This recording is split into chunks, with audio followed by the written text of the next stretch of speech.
Yo, Freddy, Freddy saw Michael Myers was getting a game. You know, he saw that they might be doing a anniversary film. He saw the Crystal Lake teaser trailer. He heard the news about Chucky getting a new movie and all this shit going on. Freddy said, "Hold the fuck up." Freddy said, "Hold on, man.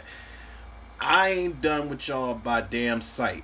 Like Freddie said, "Oh no, I got to get mine." The last time y'all saw me was what, 2010, and Freddie's probably like, "Y'all let Jackie Earl Haley," and I like Jackie Earl Haley as Freddie, man. I do. I think Jackie Earl Haley was the Freddie to be taken seriously. I feel like the first movie, the second movie, and New Nightmare are the only movies in the franchise where Freddy has that intimidation factor. And much respect to Jackie Earl Haley for bringing that back to the character. Now the CG shit with him, that wasn't the move. The bad CG through all the rest of the film, like when Freddy's coming out the wall, like y'all saw that during a screening and thought that shit was acceptable. The acting around it, the script that was around it, the direction overall. Jackie Earl Haley had nothing to work with, man. And I like Katie Cassidy and Kyle Goner. I think they should have been the leads of the movie. Clancy Brown was even in that last movie.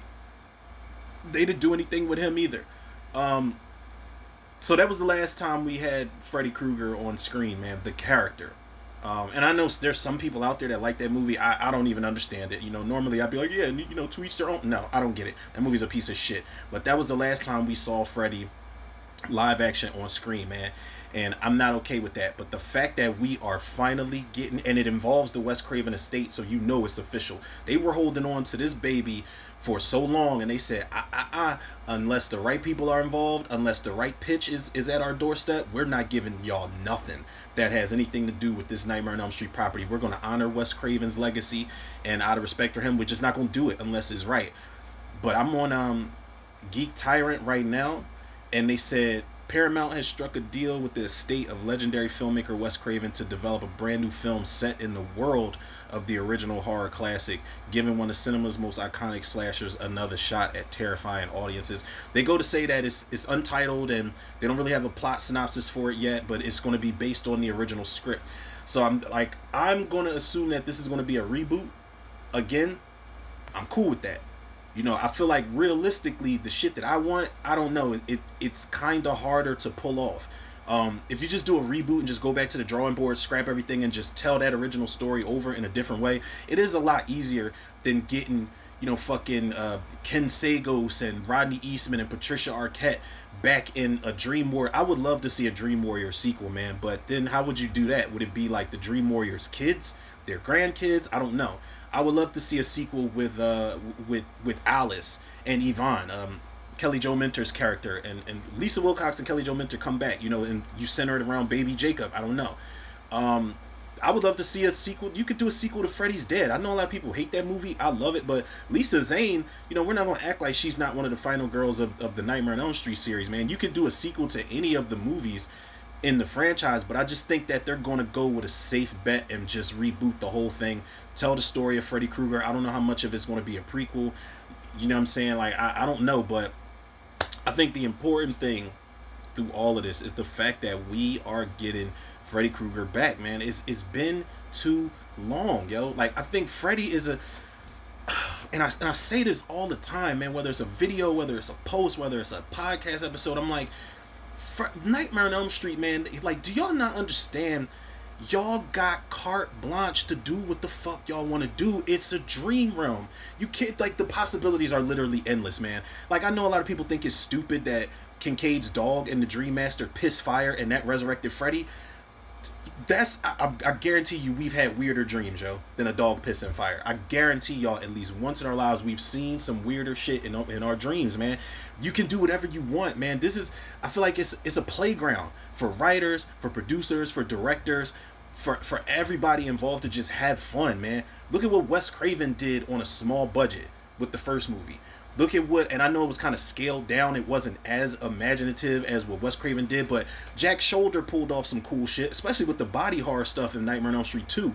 Underrated effects in that movie. Look at what Chuck Russell did in fucking Dream Warriors. Rennie Harlan with Dream Master. Who did fucking Part 5? Stephen Hopkins with Dream Child. Rachel Talalay, you know what I'm saying, with fucking Freddy's dead, man. That was one of the reasons why the reboot just didn't work for me, because y'all didn't get creative at all. Like, all y'all did was do micro naps, and y'all gave Freddy a backstory which had everybody like, oh, was he innocent? Like, and he's coming back to kill everybody like out of just straight up vengeance.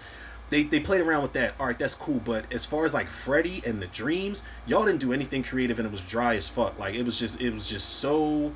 The lack of imagination was just, they were just wearing it on their sleeve. They didn't give a fuck. They just wanted to modernize it and put a bunch of lights and flashy type of direction, but it really wasn't shit at the end of the day, man. Another thing I want to say is that it's going to be a bunch of people that's going to be on this train, and y'all got to stop before y'all even start doing it. I mean, everybody's been doing it, but this whole, oh, if Robert Englund's not in it, it's not my Freddy, I'm not watching it, then y'all might as well not watch it. Robert Englund has stated recently too, he's done. He said he'll come back to voice Freddy in an animated movie or series or something like that. But as far as getting in that makeup chair, and I don't blame him, man. The guy he's up there in age now. Freddy gave, and yeah, you can call him Freddy, because Robert Englund, like, come on, man, him and Freddy go hand in hand. I'm going to call him Freddy. Like, I'm not gonna say, oh, he was Professor Wexler in Urban Legend, or the fucking Mangler, old man in the Mangler. It's like, no, you're Freddy Krueger forever, dog. And I appreciate Robert Englund and respect that legacy. But that day is dead, man. That day, I said that day is dead. I don't even know what the hell I'm talking about at this point. I probably sound like Samuel Bayer when he was directing the remake, and he just didn't know what the fuck he was doing. But that day is dead. It's what I meant to say, man. And Robert Englund, he gave us 8 movies if you count Freddy vs. Jason. He gave us 8 go-rounds with this character, man. It's like Doug Bradley with Pinhead. He gave us like fucking several entries with Pinhead, man. He put his all into the character. Like, what more could you ask for? What more could you ask for, man? But I do think that since Robert Englund's not coming back, I'm almost sure he's not coming back, because if he did, that would break the internet. And don't get me wrong, I would be all for it, but I do think it is time to move on. I think it's time to give somebody else a chance to play this character. But that is something that it does concern me. Like, I'm excited to see it, but that is who you cast as Freddy Krueger will make or break your film. It really will, man. And I see there's a lot of people talking about Richard Brake should play him, and Zach Ward should play him, Kevin Bacon. There's a lot of really good choices of Freddy Krueger that I see people talking about online. Y'all have been really killing it with the fan casting. But I don't know, man. I could see Richard Brake playing Freddy. I could see Kevin Bacon playing him for sure. But somebody said Bill Skarsgård is Freddy. I'm just like, just stop. Like, just stop. I love Bill Skarsgård, man. He's a talented actor. He's a great character actor. But just, god damn it, man. We're not going to cast him as fucking Pennywise, Eric Draven, and Freddy Krueger, like, all in the same decade. Like, come on, man. I'm all for the guy on screen, but, like, let's not overuse somebody. I'd be cool if they got, like a lesser-known actor. I'm not necessarily going to say a no-name actor, but a lesser-known actor to play Freddy Krueger, man, and just give them, so... the pressure's gonna be on them, but it's just not, it's not gonna be like fucking Brad Pitt in Nightmare on Elm Street as Freddy Krueger. It's like, no, we're not doing that. Like, I'm cool if they don't cast a big, huge name star as Freddy Krueger in this one, because I don't think I was familiar with Jackie Earl Haley when they cast him as Freddy Krueger. Maybe I had seen Watchmen or something like that. I don't know, but that is definitely a make or break thing. I think however you spin this story is a make or break thing too. Because nobody wants to see a lot of the same shit. We don't want to see, Easter egg central to where all the dream sequences are just nods to the original films. Like, we need fresh new blood on Elm Street, man. And, just get creative. Just get creative with it, man. Make it entertaining. Make it scary again if you can. I think there is a way to possibly make Freddy scary again if you get the right person to pen that shit and the right person to direct it. Who you have as the cast will make or break it too, man. Like, if we're doing the Nancy thing again, Nancy and Tina and Rod and the hell is that dude's name, Glenn. If we're doing those characters again, then you got to spin them in a way that's going to keep us locked in and not bore us to death. But I'm excited for this. Let me know in the comments how y'all feel about this.